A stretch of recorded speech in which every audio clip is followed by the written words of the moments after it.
मैं एक थाने में इंस्पेक्टर था। एक औरत का शोहर अगवा हुआ तो उसने मेरा जीना हराम कर रखा था। वो औरत रोज थाने आ जाती और हंगामा खड़ा कर देती। मैंने पूरा शहर छान मारा मगर उसके शोहर का कहीं पता ना चला। अब मुझे डर था कि अगर उस औरत का शोहर ना मिला तो ये मेरी नौकरी खत्म करवा देगी। एक रात तंग आकर मैं उस औरत के घर चला गया मगर ये देखकर कलेजा फट गया कि वो औरत तो मेरा नाम अरशद है। मेरी उम्र उस वक्त ज्यादा नहीं थी जब मैं थाना शिकारपुर में सब इंस्पेक्टर के तौर पर तैनात हुआ था। मुझे उस थाने का माहौल देखकर बड़ी परेशानी हुई थी। उस थाने में आवे का आवा बिगड़ा हुआ था। कोई किसी की बात ना सुनता। हवलदार से लेकर एसपी तक के ओहदे पर बैठे लोग जब तक लोगों से रिश्वत ना लेते कोई काम ना करते। लेकिन मेरे अंदर एक अलग ही जज्बा था। मैं चाहता था मैं अवाम की खिदमत करूं, उनकी शिकायतें सुनूं और उनकी मुश्किलात हल करने की कोशिश करूं। मैं किसी से रिश्वत नहीं लेता था। इंस्पेक्टर इनायतुल्लाह भी मेरी सआदत से खुश थे। दरअसल वो खुद भी एक खुदा तर्स इंसान थे। उस थाने में वो वाहिद इंसान थे जिन्हें मैं लोगों का हमदर्द समझता था। मैं अक्सर उन्हीं के साथ रहता। वैसे भी सब इंस्पेक्टर होने के नाते मेरी ड्यूटी ज्यादातर उन्हीं के साथ लगा करती थी। एक दिन सुबह 11 बजे का वक्त था। हम सुबह की चाय पी रहे थे कि बाहर से किसी औरत के रोने और चिल्लाने की आवाज आई।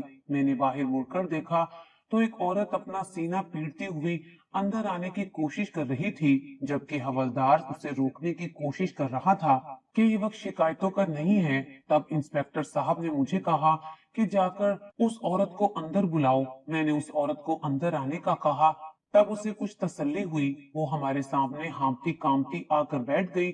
उस औरत की आंखों में मोटे मोटे आंसू थे। उसका लहजा इंतहाई गमगीन था। हाथ पांव कांप रहे थे। हालत वाकई परेशान कुन थी। मैंने कहा बीबी क्या हुआ है। वो रोते हुए बोली मेरी नई नई शादी हुई थी लेकिन मेरा शोहर 1 महीने से घर नहीं आया। मुझे डर लग रहा है इंस्पेक्टर साहब, कहीं मेरे शोहर को कुछ हो ही ना गया हो। उसके दुश्मन भी बड़े थे।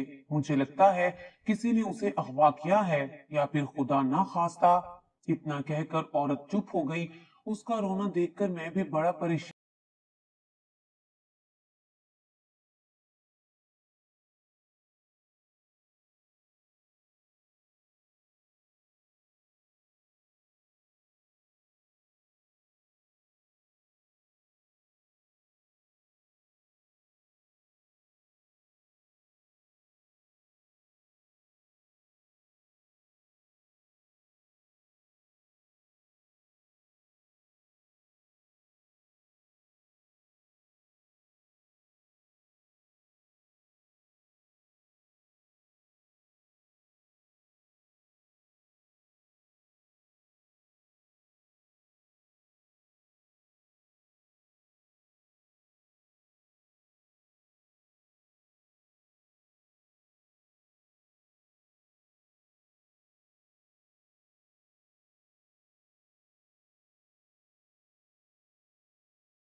बार मना किया कि मोहल्ले का सुकून बर्बाद ना करो, मगर मजाल है ये किसी की बात सुन ले।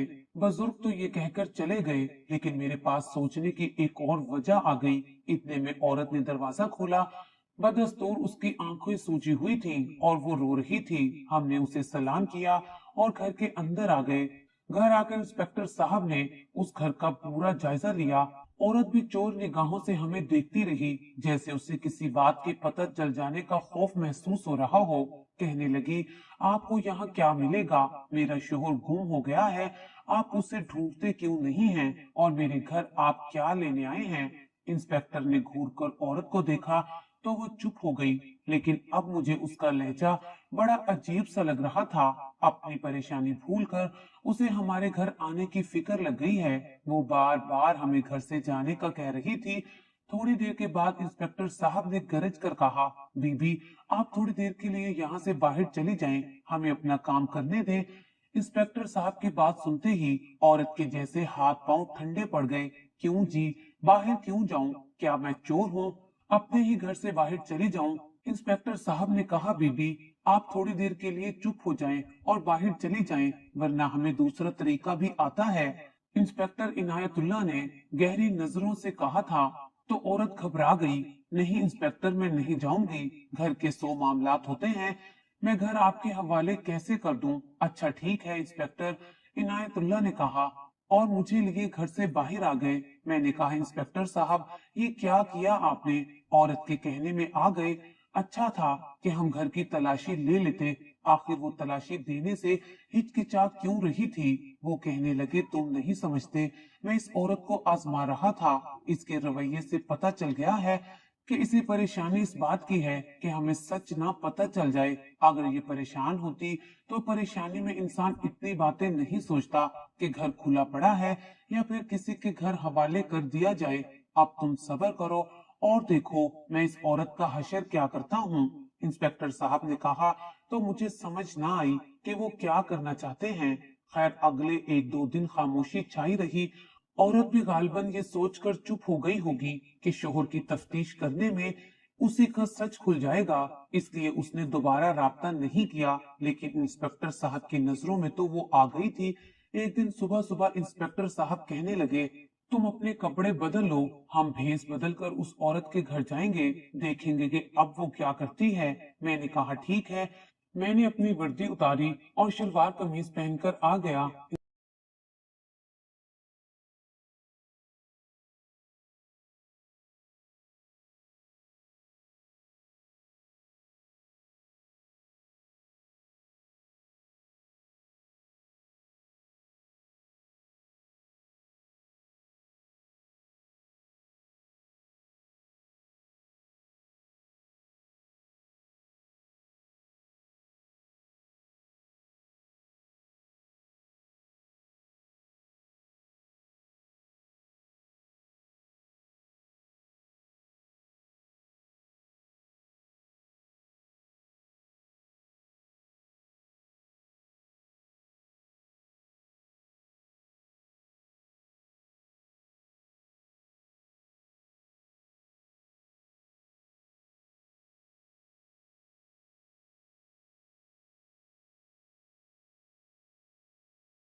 भाई, हम दो बहनें थी। मेरा नाम मारिया था और मेरी बड़ी बहन का नाम सारिया था। सारिया की शादी 3 साल पहले ही हुई थी। उन दिनों में 16 साल की थी जब सारिया दुल्हन बनकर घर से चली गई। उसके जाने के बाद मैं घर में तन्हाई महसूस करने लगी। अम्मा अक्सर बीमार घर में पड़ी रहती और अब्बा दुकान पर होते। बहन भाई कोई ना था। अकेले में मेरा जी घबराता था। मेरी उम्र में अभी भी बचपना बाकी था। तब मैं अक्सर अपनी बहन को फोन करके कहती कि तुम हमारे घर आ जाया करो, मगर उसका अपना घर था। वो कब तक हमारे साथ रहती? हफ्ते में 1-2 बार आ जाती। एक दिन सारिया आई तो कहने लगी कि तुम मेरे साथ मेरे घर चलो, कुछ दिन वहां रहोगी तो तुम्हारी तबीयत भी संभल जाएगी, दिल बहल जाएगा। सारिया की बात सही थी। मुझे तो उनका घर वैसे भी बहुत अच्छा लगता था। वो और उनके शोहर साजिद भाई अकेले रहते थे। घर में किसी किस्म का शोर शराबा ना होता। वहां जाकर मैं बाजी से खूब गपशप कर सकती थी। खुदा की करनी कि जिस दिन मैं बाजी के घर गई उसी दिन उनकी तबीयत खराब हो गई। वो तो खुद बिस्तर से जा लगी। मुझे बड़ी परेशानी हुई। ऐसे में साजिद भाई ने उनका बहुत ख्याल रखा। वो हर चीज टाइम पर लाते और कहते कि अपनी बाजी को बनाकर खिलाओ, मैं उन्हें बीमार नहीं देख सकता। एक दिन रात का वक्त था। मैं बाजी के साथ बैठी बातें कर रही थी कि उन्हें नींद आ गई। मैं सोचने लगी कि अपने कमरे में जाकर सो जाऊं या यहीं रह जाऊं। फिर सोचा कि यहाँ रहना मुनासिब नहीं है। साजिद भाई क्या सोचेंगे? मैं कमरे से बाहर निकली तो देखा बाहर साजिद भाई खड़े हैं। साजिद भाई को देखकर मुझे अजीब सा लगा क्योंकि उनकी नजरें आज बदली हुई लग रही थी। मैंने उनसे कोई बात ना की और तेजी से चलती हुई अपने कमरे में आ गई। अपने कमरे में मुझे बैठे थोड़ी ही देर गुजरी थी कि बाहर मुझे किसी की मौजूदगी का एहसास हुआ। मेरा दिल तो कांप गया था। मैंने उठकर देखा तो बाहर साजिद भाई खड़े थे। अच्छा नहीं लगता था कि वो बाहर खड़े रहे। तब मैंने कहा, साजिद भाई क्या बात है, आपको मुझसे कुछ कहना है क्या? वो बोले, हाँ, तुम बाहर आओ, मुझे तुमसे कुछ बात करनी है। मैंने दरवाजा खोला तो साजिद भाई ने झट से मेरा हाथ पकड़ लिया। उनकी ये हरकत देखकर मैं तो परेशान हो गई कि कोई बहनोई अपनी बीवी की बहन के साथ ऐसा कैसे कर सकता है। मैंने कहा, साजिद भाई आपको ऐसा नहीं करना चाहिए। आप मेरे बड़े भाई हैं और आप ही बीमार हैं। मैं यहाँ उनकी जिम्मेदारी के लिए आई हूँ। मगर साजिद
दरवाजा खोला तो सामने साजिद भाई खड़े थे। मैं उन्हें देखते ही डर गई।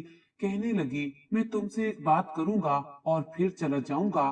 उसके बाद मुझे तुम्हारे जवाब का इंतजार होगा। मैं समझ गई थी कि उस घटिया इंसान को मुझसे क्या बात करनी है, मगर फिर भी मैंने सब्र का दामन थामे रखा कि मैं कोई तमाशा नहीं चाहती थी। तब साजिद भाई ने बड़े ही ठहरे हुए लहजे में कहा, मैं तुमसे शादी करना चाहता हूँ। अगर तुमने मुझे ना की तो अच्छा नहीं होगा। पहले भी तुम्हारा रिश्ता ना देने का अंजाम तुम्हारे सामने है, यानी तुम्हारी बाजी की मौत। और अब अगर तुम इनकार करोगी तो सोचो क्या क्या हो सकता है। मैं सोच भी नहीं सकती थी कि साजिद भाई इस कदर भी गिर सकते हैं। ना जाने उनकी इस बात का मतलब क्या था, मगर मैं तो उनका लहजा देख कर डर गई थी।